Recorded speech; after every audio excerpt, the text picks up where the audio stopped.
Wednesday, June 24th, 2026. You are listening to the Daly Dose Sports Podcast, and I am your host, Clint Daly, coming to you from the Mile High City here in Denver, Colorado, and we are back for another week of talking sports with a dose of common sense. Hey, happy Wednesday to you. I hope your week is going well. You are halfway to another weekend, and I hope that you, your family, your friends are all staying strong, and you're all staying healthy right now. And of course, the big news this morning is that the 2026 NBA draft took place last night in Brooklyn. The Washington Wizards selected BYU swing player A.J. Debonsa with the top pick.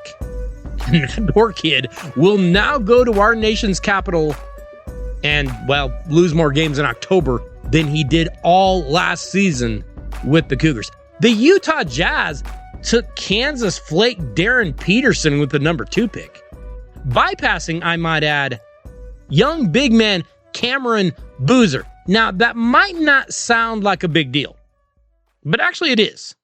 For one, Darren Peterson is about as reliable as, well, Kansas in the tournament facing a team that starts with the letter B. And two, Cameron Boozer's father, Carlos, works in the front office in Utah. Carlos, you couldn't convince your franchise to draft your own kid? You know, I actually think Cameron Boozer has a ton of potential. And I think he might be the least likely player to be a bust. I don't know if he's going to be an all-star, but I don't think he'll be a bust. That, I feel like, is going to be an awkward Thanksgiving dinner. Hey, so how are you guys doing? We're doing good. Yeah, we're doing good too. Thanks for not drafting me, Dad. Yeah, that should be fun. Hey, the Michigan Wolverines were big winners last night. They had 3 players selected in the first 12 picks. Yeah, pretty impressive stuff. But it wasn't all good news for the Wolverines. More on that a little bit later. One brief critique of the NBA draft. One, ESPN is terrible at doing drafts. They are so delayed. They are so late with everything they do. I know 5 picks ahead of what's happening before they tell us. And then with all the trades that go on in the NBA draft, they're so far behind that we don't even know who's going where. You have the kid walking up wearing the wrong hat for the wrong team. He's already been traded. He's going somewhere else. ESPN doesn't care. They just run him up there. Also, can we not have every single pick interviewed with their parents?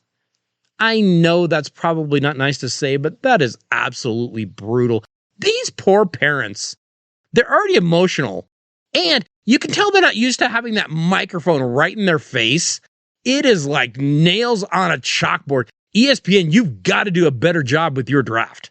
Staying in the NBA, we have seen a few other moves, and of course, the biggest one is that the Milwaukee Bucks are trading franchise icon Giannis Antetokounmpo, along with Bobby Portis, to the Miami Heat for a bunch of players that aren't really all that great.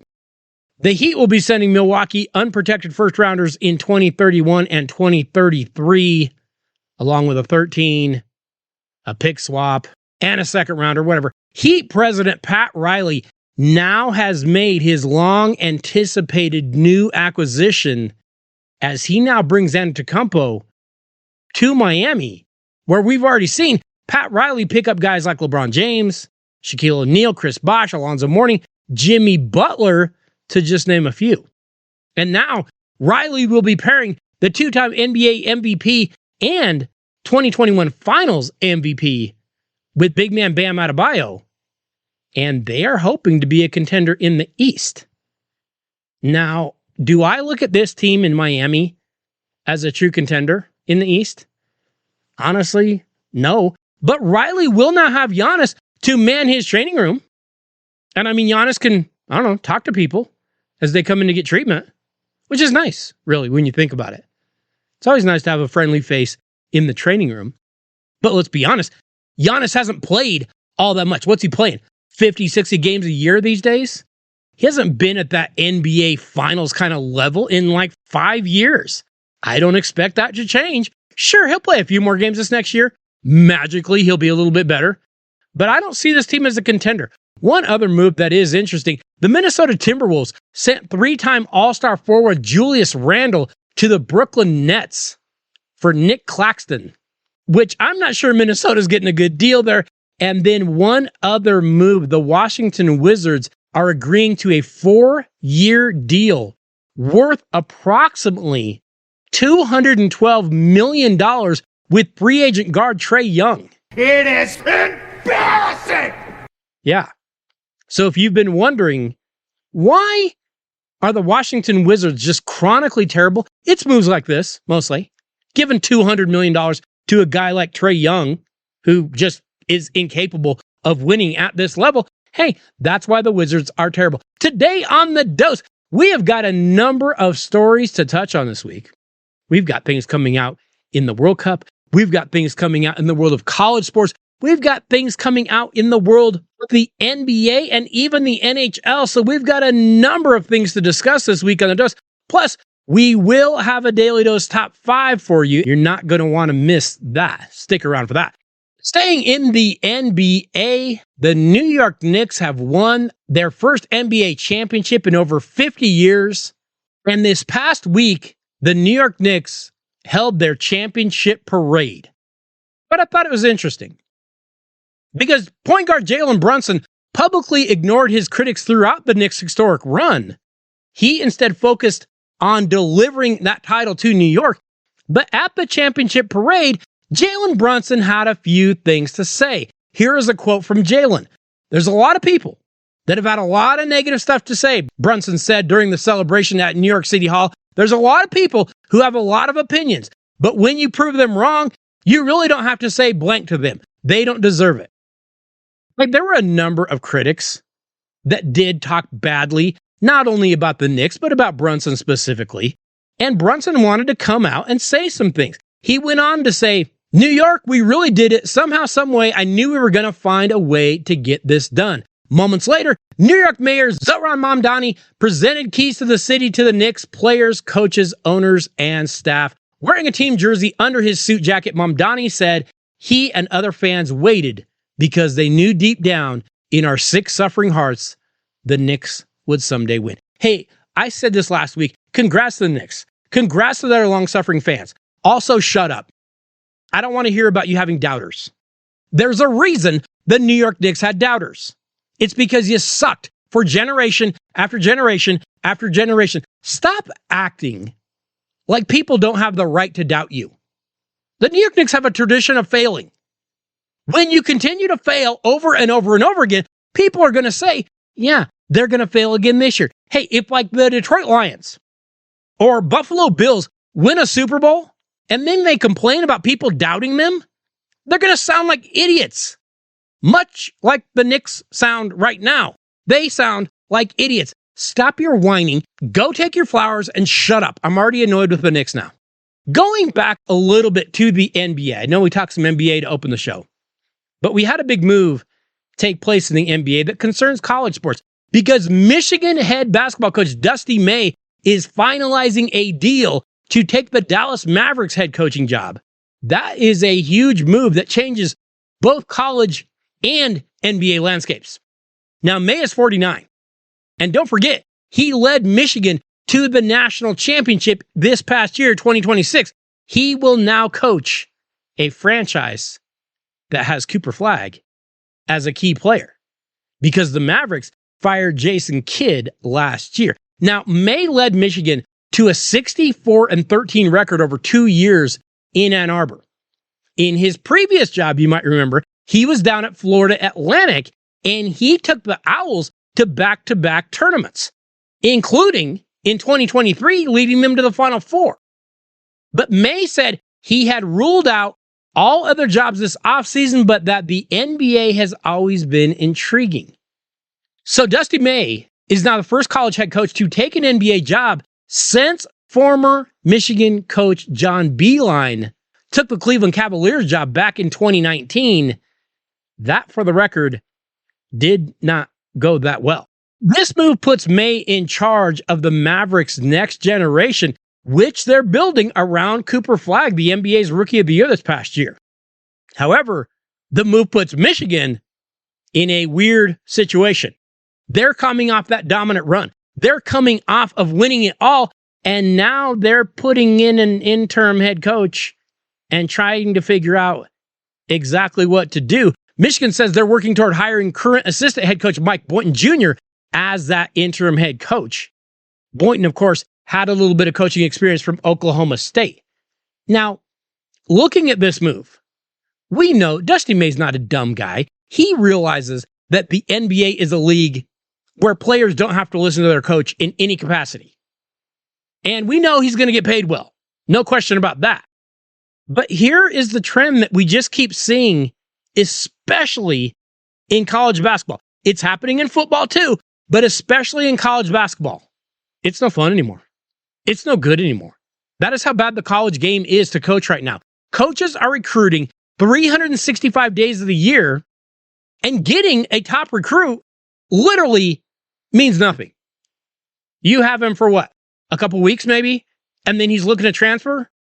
Guys would rather go to the NBA and just get tuned out, not listen to, and just put up with it than to have guys at the college game. Because in the college level, you got to deal with parents. You got to deal with fundraising. You got to deal with recruiting every single day. It is no coincidence that the best college basketball coaches are all getting out of that game as quickly as possible. Staying in the college game, let's switch over to some college football, because we have some news in the world of college football that I am finding very, very interesting. We talked about it here a couple weeks ago on The Dose about Texas Tech quarterback Brendan Sorsby looking to become eligible again, despite the fact that he was found guilty of gambling on his own sports team. Well, the Big 12 presidents and chancellors did not want to support Brendan Sorsby either. They pulled the plug on Sorsby coming back to Texas Tech. The Big 12 filed a federal lawsuit this past Monday in the Northern District of Texas, seeking both a declaratory judgment and injunctive relief to allow the league the authority to use its bylaws to potentially punish Sorsby. But remember, Sorsby admitted he broke NCAA rules by betting thousands of times, including 40 times on his own team while he was on the team's roster. He has now withdrawn his lawsuit against the NCAA and has applied for the NFL supplemental draft. The NFL hasn't had a supplemental draft since 2023, and no one has been selected in a supplemental draft since 2019. The last quarterback to enter a supplemental draft, you might remember, was Terrell Pryor, who was a third-round bid back in 2011 for the, at the time, Oakland Raiders. Well, now the Big 12 has said Sorsby can't come back and play despite what a judge said. And I know this was spun by the Sorsby camp as, hey, come on, guys. This poor young lad was just trying to stay connected to his team. We all know that's BS. Here's the problem. This idiot kid just seems to not have a brain in his head. Hey, gamble all you want.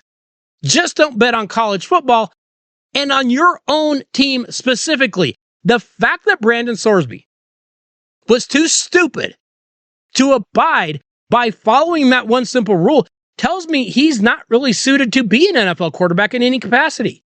So I fully expected him to be selected in a supplemental draft by the Cleveland Browns as soon as possible. However, it turns out yesterday, quarterback Brendan Sorsby is not going to be playing in the NFL this coming year because the league has announced they will not hold a supplemental draft. Interesting.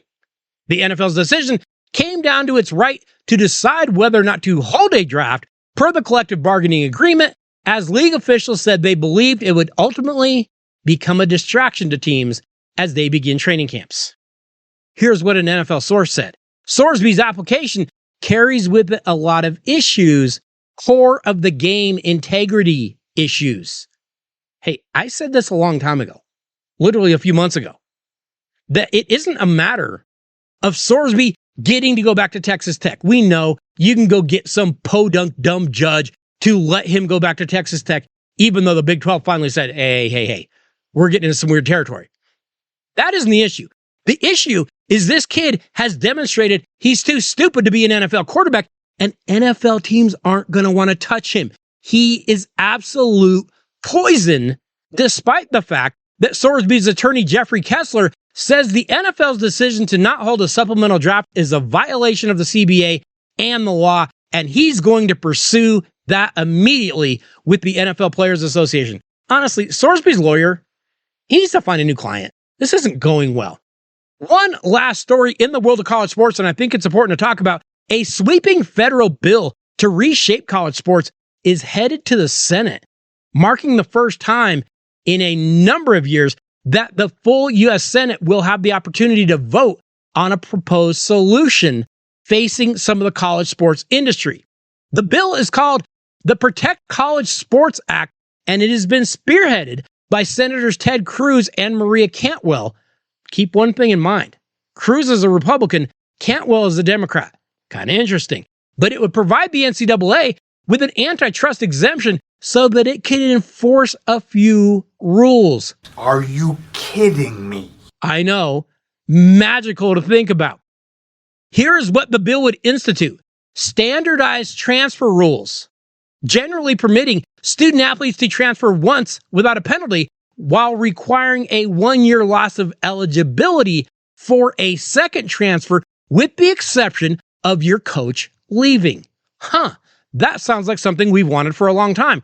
It proposes a limited antitrust exemption, allowing major Division I conferences and institutions to collectively negotiate television and broadcast rights. Again, so far so good. That is intended to boost and protect revenue streams for non-revenue and less profitable sports.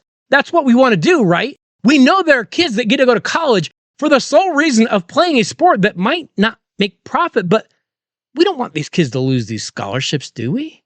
I don't think so. The bill also bars major colleges from cutting women's and Olympic sports programs and enforces robust medical coverage and safety standards. Look, I realize that this country is in a constant state of political split right now. I understand. If one side says day, the other side says night. If one side says black, the other side says white. But doesn't this bill make sense for schools and conferences and athletes and fans? Put your petty crap politics aside and get this through, because what is happening right now in the world of college sports is not sustainable. And it is going to end up ruining a ton of college sports and destroying a ton of opportunities for kids to get educations. They're never going to get that chance again.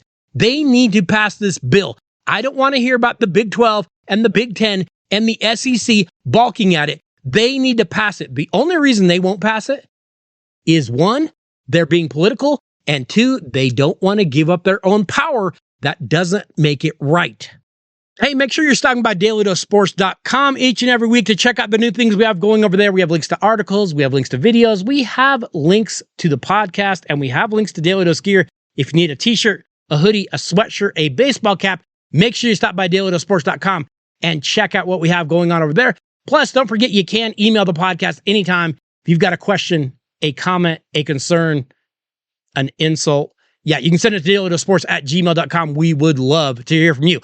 Let's move over to that 2026 World Cup tournament. Hey, we've seen some history be made in that World Cup, as Lionel Messi became the highest goal scorer in World Cup history. That took place on Monday. He moved up to 18 points scored with a double in Argentina's match against Austria. That breaks a tie with Germany legend Miroslav Klose. Messi entered the day with 16 goals following a hat trick in Argentina's opener. He actually missed a penalty kick early on against Austria. We thought he was going to get the record then. Turned out he had to wait. But Messi ended up getting a score in the 38th minute, and then he added a late second score in the 2-0 win that took place down in Dallas. That secures Argentina's place in the knockout rounds. But hey, Lionel Messi has now scored in 6 consecutive World Cup games since 2022, and his 18th goal also moves him clear of women's World Cup goal scorer Marta, who has 17.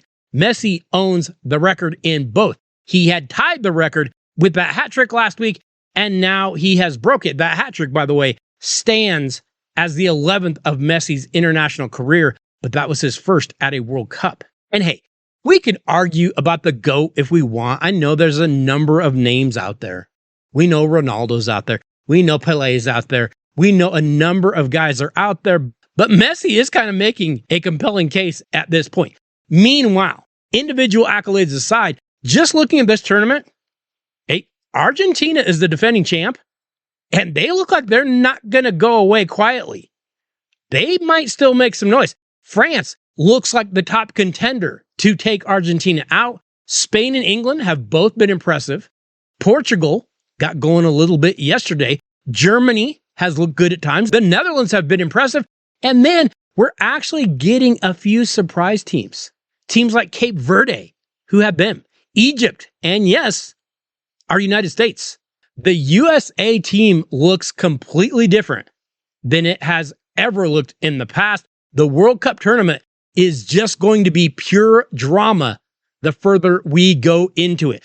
Now, as we do so many weeks here at the Daily Dose, we need to get over to our Daily Dose Top 5.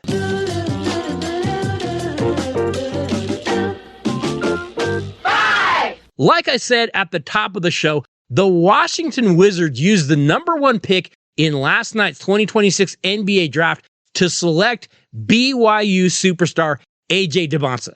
Hey, I like DeBonsa. Well, I like him as a friend. I don't love him. We'll see if he's able to turn that garbage franchise around. But the selection of AJ DeBonsa kind of got me thinking. Because BYU isn't exactly like a blue blood kind of program.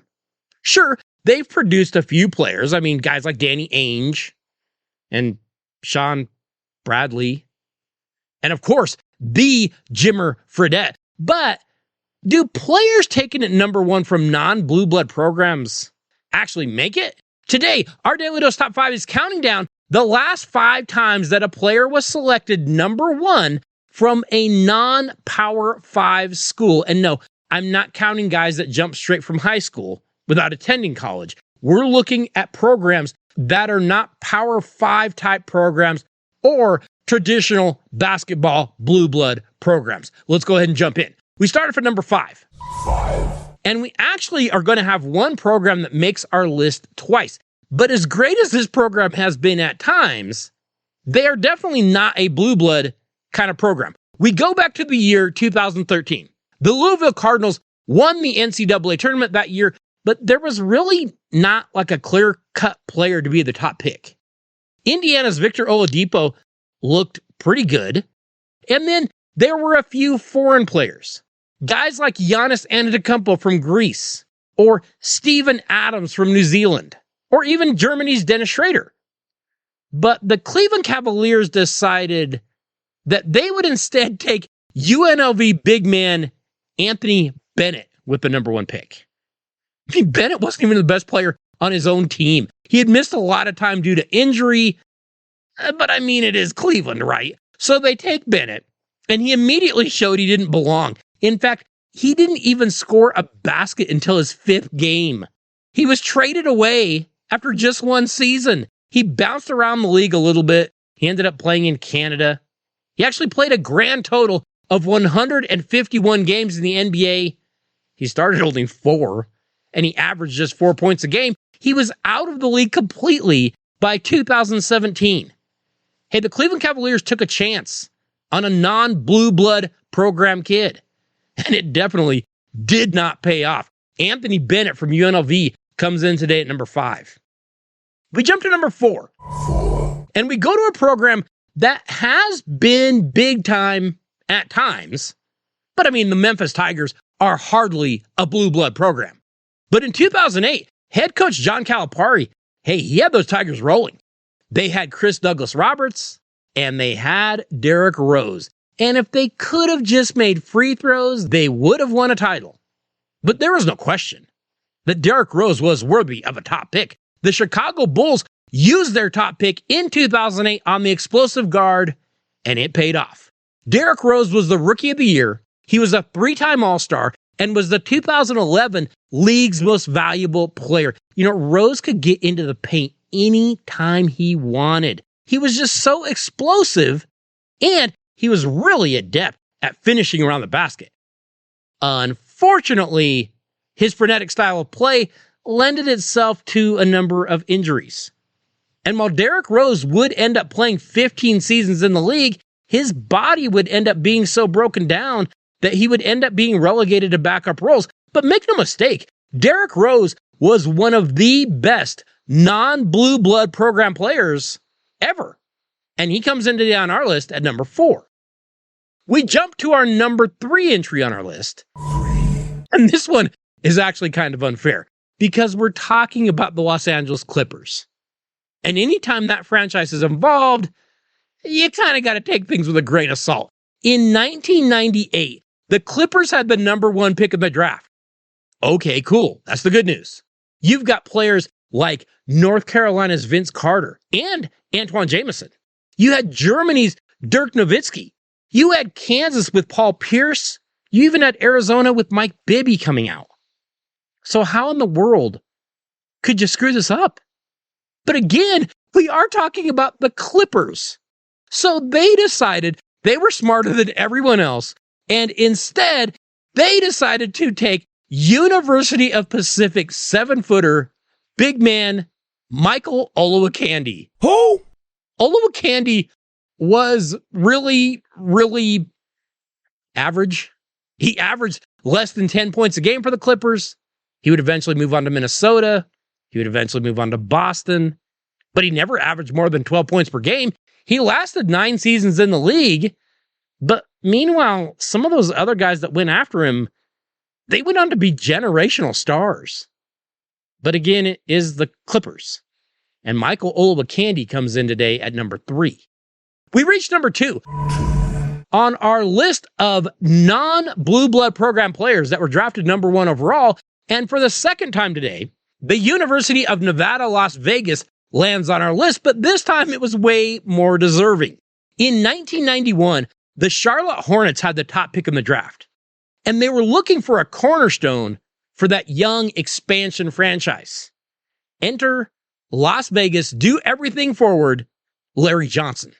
Hey, Johnson had been a monster in Vegas. He led the Runnin' Rebels to the national title in 1990. Johnson could shoot. He was strong inside. He was tough as nails. He would rebound, and he knew how to win.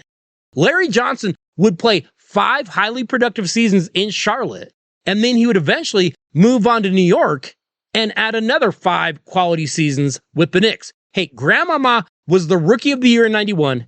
He was a 2-time All-Star. He was named to the All-NBA team in 93. Larry Johnson was legit despite being from a program that you wouldn't necessarily think of as a blue blood program. I mean, UNLV was what, in the Big West or whatever? But Larry Johnson comes in today on our list at number 2. So we reach the number 1 guy that was selected number 1 overall from a school that isn't necessarily a blue blood program. And not only was this guy not just like a member of the Big West, like Larry Johnson, or Conference USA, like Memphis. No, this guy was playing in the Colonial League for a service academy. Oh, but David Robinson was just different when he was playing at the Naval Academy. Robinson averaged 28 points, 12 rebounds, and nearly 5 blocks a game as a senior. When the San Antonio Spurs locked up the number 1 pick in the 1987 draft, there were a number of good players out there. Scottie Pippen, Reggie Miller. There were some good players, and yet there was no doubt about who they were picking. I mean, the Admiral was a 7-footer that could run like a guard and just refused to be outworked by anyone, ever. He was exactly the kind of player that you would want to build a franchise around, and the Spurs would take him. And Robinson would go on to a Hall of Fame career. He was a 10-time All-Star, and he would win 2 titles. Hey, the Washington Wizards may have got a superstar last night with A.J. DeBonsa out of BYU. We have seen non-blue blood programs produce some amazing players. Then again, we've also seen the Cleveland Cavaliers and the Los Angeles Clippers screw this up. This is the Wizards. So Good luck, AJ. You're going to need it. Hey, next week on The Dose, we're going to have something a little bit different for you. Remember, it's going to be a holiday week, so we're going to have something extra special for you. So be sure you tune into The Dose and be sure you let a friend know to do the same. Hey, I want to say thank you to each and every one of you for listening to the Daily Dose every week. Thank you for the emails, thank you for the texts, thank you for the tweets, but more than anything, thank you for sharing the show, for sharing the videos, and for sharing the articles with someone that you know. We absolutely love it when you do that. Hats to thank you to JSP. Could not do any of this without you. I will see you all next Wednesday. Have a great week, everybody.